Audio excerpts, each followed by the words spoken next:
Hello, in this video I'm gonna show you how to install and use the Microsoft Edge browser on your Samsung Galaxy A13. So in order to do that, we'll need to open our Google Play Store and start searching for an app.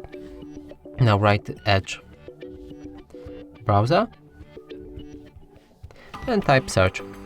Now install this app right here.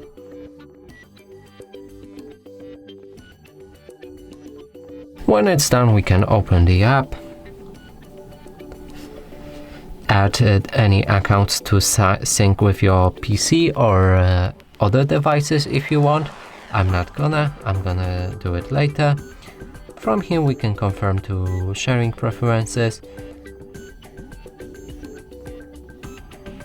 set Microsoft Edge as your default browser if you want.